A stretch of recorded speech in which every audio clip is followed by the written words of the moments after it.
Hey everybody, in today's video we're going to be talking about the new 40mm f2.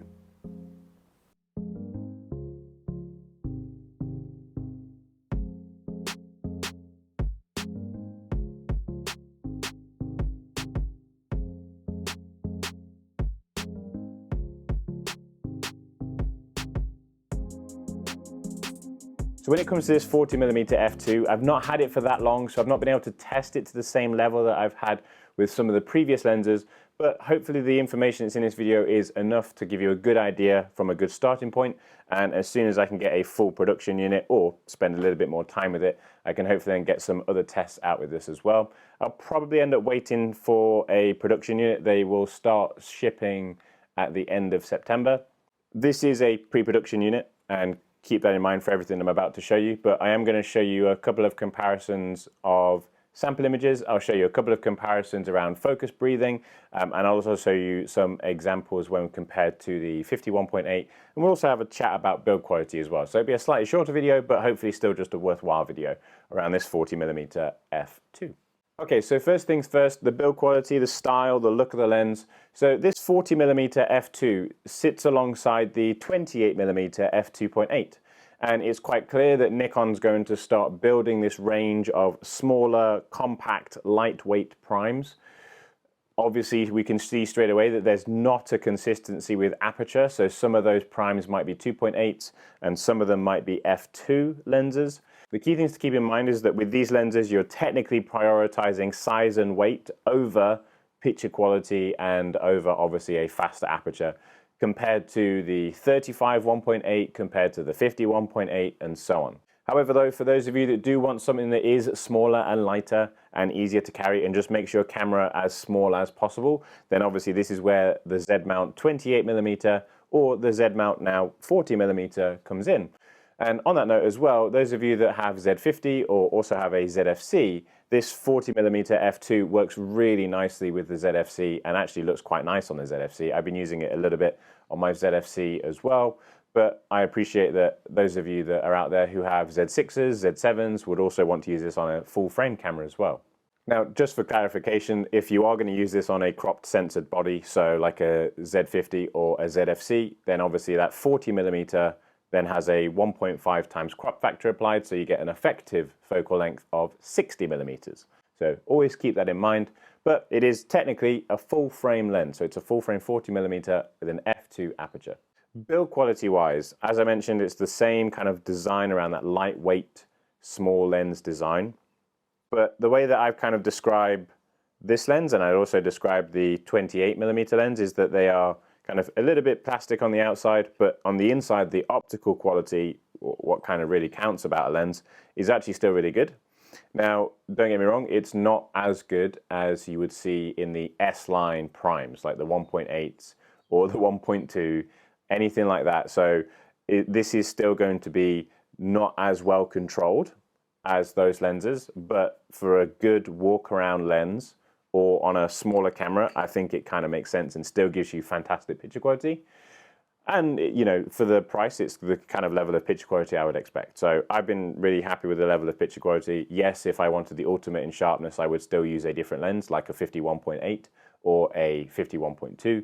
But for the focal length and the aperture, combined with the size and weight of this thing, I think it's actually really nice. It does have a 52mm filter thread on the front if you want to attach filters to this, like polarizers, for example. And it does have a closest focusing distance of 29 centimeters. So you can focus relatively close with this lens. By no means is it the same as a macro lens, but it is flexible, does allow you to focus a little bit closer than some of the other 1.8 primes would. And just being a little bit smaller, it's just a little bit more versatile. The lens itself doesn't have any switches. The only control it has is this one big focusing ring that's on the front of the lens. Now, I say focusing ring, that's what it's set to by default, but you can customize that ring to do other things. So you can customize that ring to do aperture, ISO, exposure compensation. It's entirely up to you. Most people either leave it in manual focus or they just don't use it. So it all comes down to what you want this ring to be. If you wanted a kind of a full manual control setup on a ZFC, for example, then you can use this ring for aperture because you've already got the controls for shutter speed and ISO on the top of the camera as well. So just a cool idea around that. From a video point of view, this lens is completely silent. I really struggled to hear it focusing at all, really. Another feature that's really useful for video that this lens is really good at, and I think this often gets overlooked because Nikon puts quite a lot of effort into making sure that their lenses don't breathe. And this is probably one of the lenses that breathes the least that I've ever seen out of the Nikon range of lenses, obviously. I'm not talking about video or cine lenses. So there is the tiniest amount of breathing. It looks like it's pretty much on par with the 50mm 1.8. And it doesn't really cause you any problems if you're a photographer, unless you're stacking.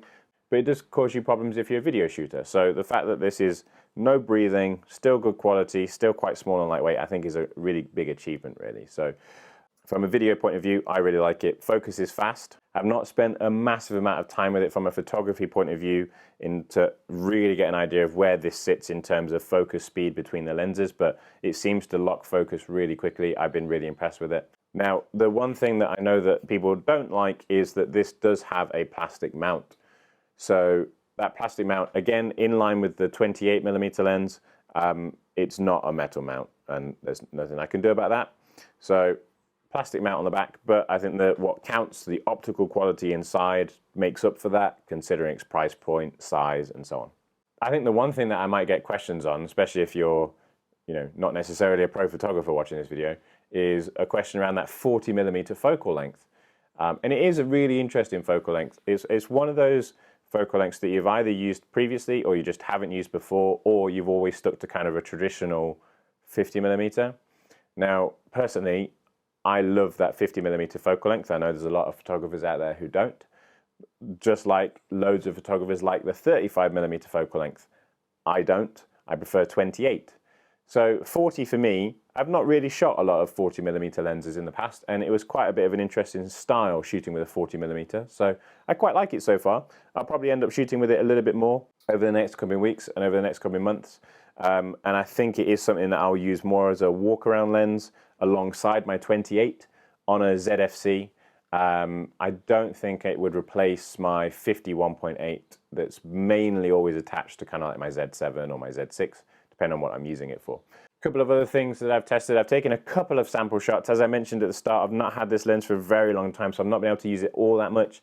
I have taken a couple of portrait shots with it. They were just portrait shots on a day that I was teaching, so they're not going to be the best portrait shots in the world. I was teaching a lot of other photographers at the time around speed lights. I've also taken just a couple of out and about shots and a couple of depth of field shots. One thing I would say actually that I forgot to mention earlier is the depth of field and just the way that this kind of renders out of focus areas looks really nice. And I think that this lens is not as sharp as the 51.8. That's quite clear. But this could be the lens to go to if you are that type of photographer that has seen a lot of the newer lenses and you think that they're too sharp, or if you think that they're too clinical. I have seen a couple of people mention that a lot of newer lenses are losing character. I feel like this lens isn't as corrected as some of the 1.8S line lenses. So it does have some color fringing. There are purple fringing areas, there are green fringing areas. They are, don't get me wrong, they're not bad. They're nowhere near as bad as like older lenses used to be. But it does have a little bit more character to it, and the way that that kind of renders the out of focusing areas looks really nice to me. So I think if you're the type of photographer that likes a characterful lens, a lens that just looks different, this could be a lens that's worth looking at over the more clinical, sharper, precise kind of 51.8s or the S-line 1.8 lenses, for example. Like, it could be a lens that can form its own little niche of photographers that like the idea of characterful lenses, or lenses that just look a little bit different to the kind of standard norm or the expected perfection that is the lens market nowadays. So that is our quick first look at the Z-mount 40mm f2.